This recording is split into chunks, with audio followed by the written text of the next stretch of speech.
আজকে আব্বু আর আমি মিলে বাজার থেকে বড় একটা তরমুজ নিয়ে আসছি।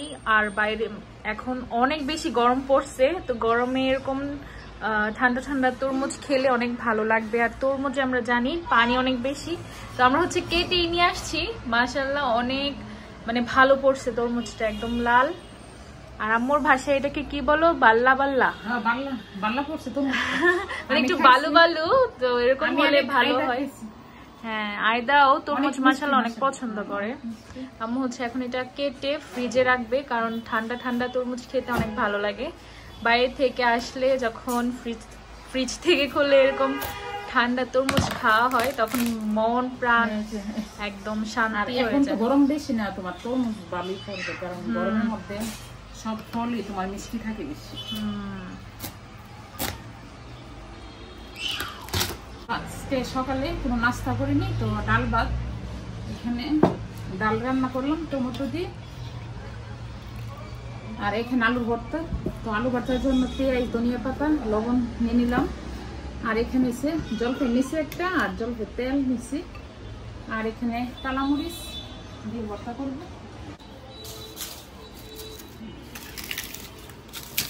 আলু ভর্তার মেন কিন্তু তোমার পেঁয়াজ আর মরিচ, আর আলুটা কিন্তু আমি একদম পোড়া পোড়া করে টানছি। আর এখন আচারে তেল দিতেছি। তো আমি এখানে সন্ধ্যার নাস্তা পায়েস করতেছি, আর চাউলের রুটি করবো। এই যে রুটি অনেক গাঢ় হয়েছে। আর এখন দিয়ে দিব আমি কলার চালগুলো আধা ভাঙ্গে করে নিচ্ছি।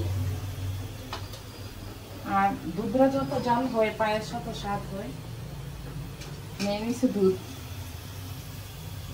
রাত্রের খাবার এখানে মুরগি রান্না করতেছে, তো মুরগি নিচ্ছে এখানে। আর এদিকে পেঁয়াজ ভাজা হইতেছে।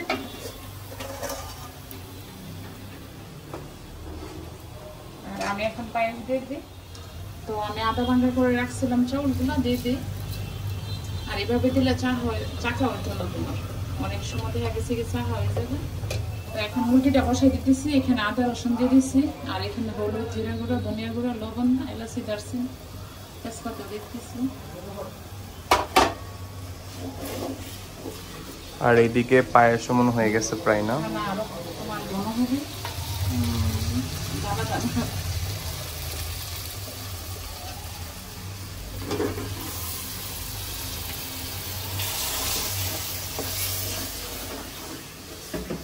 তো আমার এখানে মুরগিটা কষানো হয়ে গেছে। আর এখন দেশি আলু দিয়ে দিতেছি।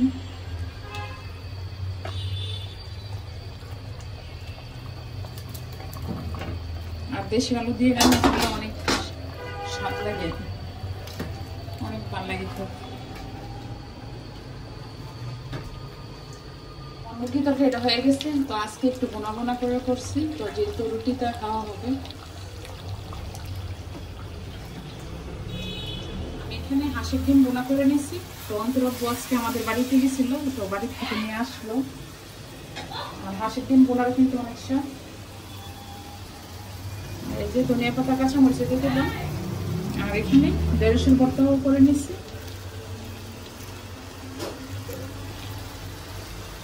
ঢেঁড়সের ভর্তাটা কিন্তু ভালো লাগে খেতে।